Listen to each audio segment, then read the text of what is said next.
Allez, bonjour à tous, j'espère que vous allez bien. Aujourd'hui, on va faire une analyse de CKB, c'est une altcoin, vous avez été énormément à me demander une analyse dessus. Ça me surprend pas au vu du x2 qui a été réalisé, hein, plus 100% là en une semaine. Donc on va faire une analyse technique complète, on verra si on est dans une bonne zone d'achat, éventuellement quelles sont les zones intéressantes pour chercher des achats, également pour chercher des ventes, et on passera sur du plus court terme, daily, 4 heures, 1 heure, 15 minutes, pour voir sur du swing trading et même sur de l'intraday, si on peut avoir des opportunités pour se positionner. Alors, donc CKB, comme je l'ai dit, en une semaine, là, il nous a fait un x2. On a eu une très bonne réaction.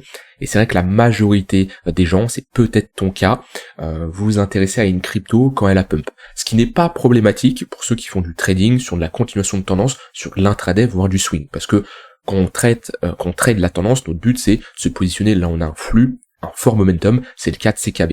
Maintenant, pour l'investissement long terme, en général, s'intéresser à une crypto quand tout le monde s'y intéresse, quand elle a fait des grosses performances, qui était par exemple le cas à ce moment-là, eh ben, c'est un peu trop tard. C'est un peu trop tard et c'est pas l'idéal pour se positionner. En général, on se positionne dans des phases de latéralisation, quand le marché ne fait pas grand-chose, ou éventuellement, quand on a des pullbacks. Et j'avais fait une analyse de CKB à l'époque lorsqu'on avait autant bien performé, et je vous avais dit, je ne sais pas jusqu'à où ça va monter, je ne peux pas prévoir à quel moment ça va s'arrêter et le top où il va être. Par contre, ce qui est sûr, si on a des retracements et qu'on revient par exemple chercher une ligne de coup, ici, le moment où on a break à ce niveau-là, alors notre ligne de coup, si je prends la mèche, hein, elle est ici. Si je prends la clôture, elle est plus basse. Et ben, ça, c'est la zone idéale pour se positionner. Quand on a des pullbacks sur des lignes de coup, weekly, voire mensuel. Là, on est sur un W mensuel, voire peut-être trimestriel. On est sur un W trimestriel. Avoir un moins 80% qui pullback une ligne de coup d'une pattern en W, c'est un excellent setup pour se positionner sur du long terme. Parce que techniquement, si on a validé une phase d'accumulation ici, on ne doit pas réintégrer ce niveau-là. C'est là où on ne FOMO pas, on ne court pas après un prix qui est en train de monter, à moins, comme j'ai dit, de faire de l'intraday, mais là je parle surtout d'un point de vue investissement long terme, et on va plutôt tracer un Fibonacci, très bien, et attendre d'avoir des pullbacks sur des niveaux intéressants. Et là l'idéal c'est, en général, quand on a des altcoins qui corrigent bien, les 0,186, c'est un niveau très intéressant. On voit qu'on a parfaitement méché dessus, on avait une bonne confluence au niveau de notre ligne de coup. Donc là oui, c'était une bonne zone pour ceux qui s'intéressaient à CKB. Maintenant, concrètement, qu'est-ce qu'on peut faire actuellement? Bon, on a bien pump, moi je suis pas fan de me positionner, que ce soit pour l'investissement, enfin surtout pour l'investissement après une telle performance. On a ici une pattern en W qui nous montre qu'on a une inversion de notre dynamique. On était dans une dynamique baissière, ici avec des sommets et des creux de plus en plus bas. Et là, on a une inversion de notre dynamique. On repasse dans une tendance haussière avec des creux et des sommets de plus en plus haut. Donc là, comme je l'ai dit, je suis pas dans une zone qui m'intéresserait pour me positionner sur du long terme. La zone idéale, elle était ici. Par contre, ça serait quoi la zone si on a un retracement? Eh ben, si on revient chercher notre ligne de coup, de la même manière qu'on est revenu ici, c'est une bonne zone. La zone ici des 0,011. Alors oui, ça demande de faire un retracement assez important, de moins 30%. Notre but, c'est pas de prédire où va aller le marché. Comme je disais, lorsqu'on avait pump ici, je vous avais fait une analyse, je vous avais dit, je ne sais pas où le marché va s'arrêter. Par contre, si on revient dans notre zone de rechargement long terme et sur des gros niveaux de support, là, ça m'intéresse beaucoup plus pour me positionner. Et ben ici, c'est la même manière. Ça se trouve, on va faire quelque chose comme ça. Peut-être qu'on reviendra jamais chercher cette ligne de coup. Si on y revient, c'est une bonne zone. Si on n'y revient pas, eh ben on attendra un retracement pour se positionner sur des niveaux plus intéressants. Ne courez jamais après le prix. N'essayez pas d'anticiper ce que va faire le marché. N'attendez rien du marché. Le marché, c'est lui qui décide où il va. Vous, la seule chose que vous pouvez faire, c'est quand le marché arrive sur vos zones, d'intervenir et d'agir en fonction de ce que le marché va vous montrer dans vos zones qui vous intéressent, avoir une bonne gestion du risque, etc., etc.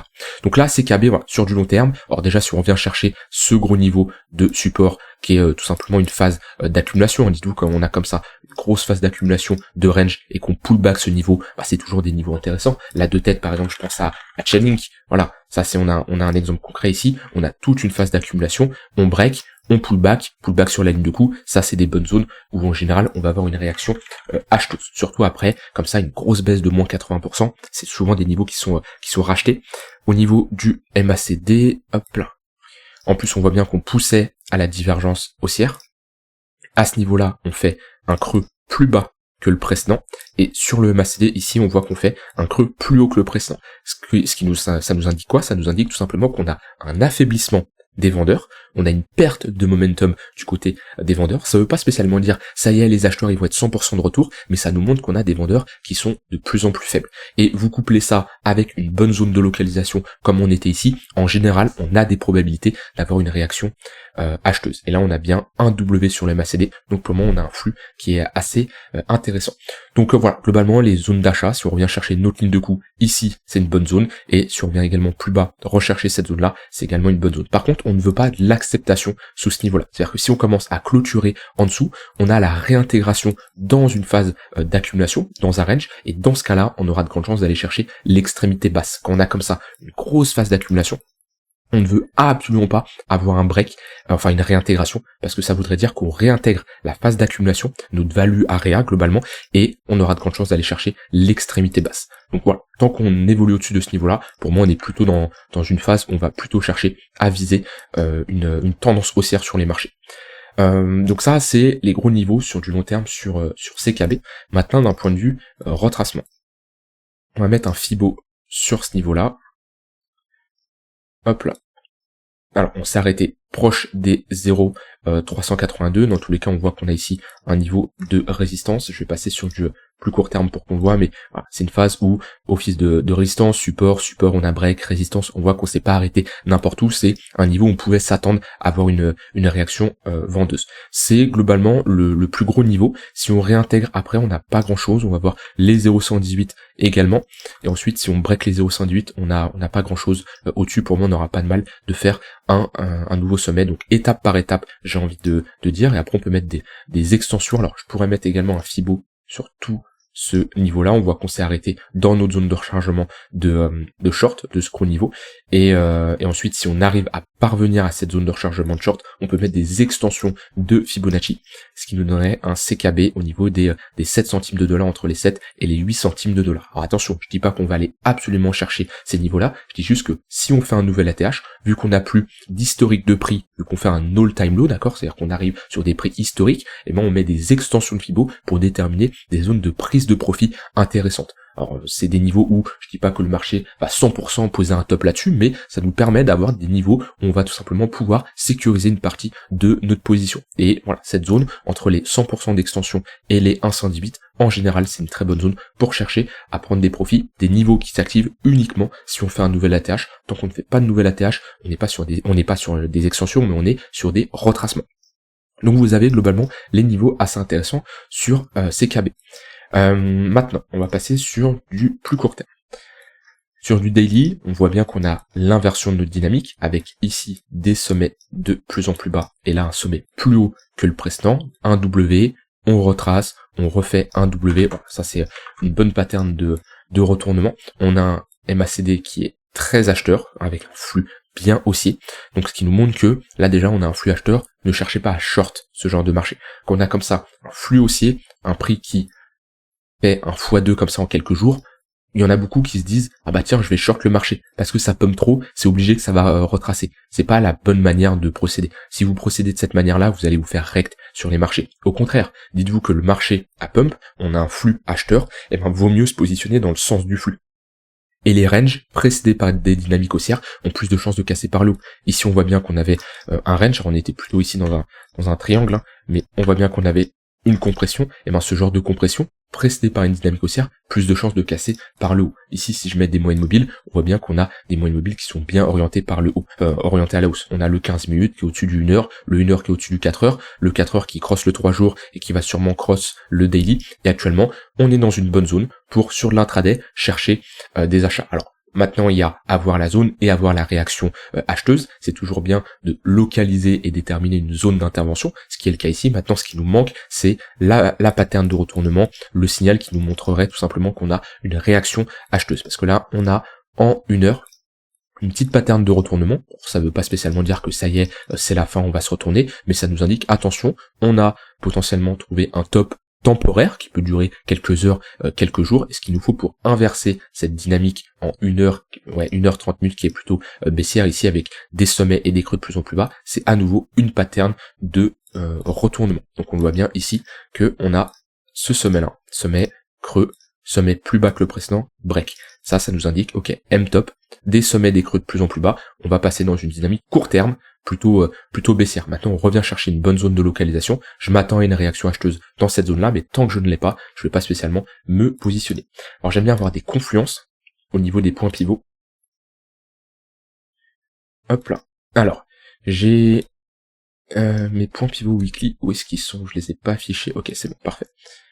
Alors, j'aime bien avoir des confluences. Par exemple, ici, j'ai un point pivot weekly vers les 0,014. C'est-à-dire que si j'ai un 1 heure qui vient chercher cette confluence et qu'on a un prix qui fait par exemple quelque chose comme ça peut être une très bonne zone de localisation pour chercher des achats. J'aime bien avoir des confluences entre des moyennes mobiles et des points pivots, c'est ce qui me permet de localiser des zones très intéressantes, et comme ça quand on est devant une charte, le but c'est pas de se positionner n'importe où, c'est de travailler nos charts, déterminer des niveaux, quadriller, faire un travail de quadrillage pour savoir quelles sont les zones de support, parce que l'on cherche des achats dans cette dynamique qui est haussière, quelles sont les zones de support pour éventuellement chercher des achats. Le but c'est pas de déterminer des niveaux de support partout. Sur du court terme, on en a un qui est ici, avec juste le point pivot daily qui est en dessous.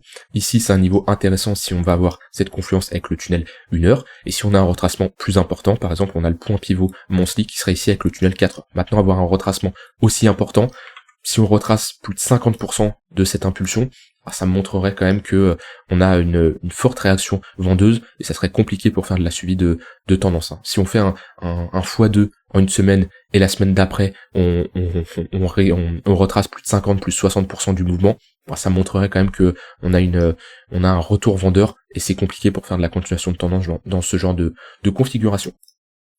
Donc voilà, c'est globalement ce que je vais surveiller sur CKB, c'est la réaction dans ce tunnel 15 minutes, et si on n'a pas de réaction, ensuite on a ce niveau-là, vers le point pivot weekly.